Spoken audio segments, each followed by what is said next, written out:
হাসনাত আব্দুল্লাহ, ও নিয়ে গেছে 10 কোটি টাকা। এটা হলো সমন্বয়ের অবস্থা। আসিফ মাহমুদ কি ছিল একটা, ও 15 কোটি টাকা নিয়ে গেছে, সেটা আমাদের নিজস্ব রাজস্ব টাকা আসলো।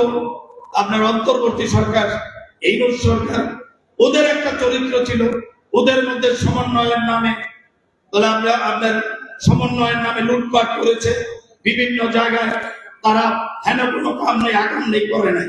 একমাত্র আমার জেলা পরিষদ থেকে মুরাদনগরে যে আসিফ মাহমুদ কি ছিল একটা, ও 15 কোটি টাকা নিয়ে গেছে, সেটা আমাদের নিজস্ব রাজস্ব টাকা 15 কোটি টাকা। আর একজন হাসনাত আব্দুল্লাহ, ও নিয়ে গেছে 10 কোটি টাকা। এটা হলো সমন্বয়ের অবস্থা। এটা হলো যেটা তারা চেয়েছিল, যে বাংলাদেশ তারা একটা সমন্বয়ের রাজনীতি, কিন্তু সেটা ছিল না, তাদের মধ্যে ছিল না।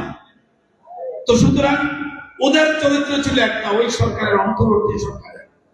আজকে বাংলাদেশ সরকার আপনাদের ভোটে নির্বাচিত, জনগণের ভোটে নির্বাচিত আমাদের প্রিয় নেতা, দলের চেয়ারম্যান তারেক রহমান, আজকে উনি প্রধানমন্ত্রী, উনি এই সরকারের নেতৃত্ব দিচ্ছেন। আমরা ওনার অধীনে আছি।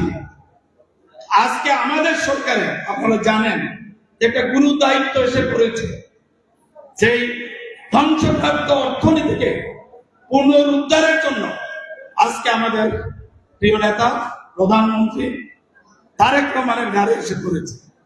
ওনার দায়িত্বে পড়েছে যে অর্থনীতি ধ্বংস করেছিল, এটাকে পুনরুদ্ধারের জন্য, সেটা নিয়ে উনি কাজ করছেন।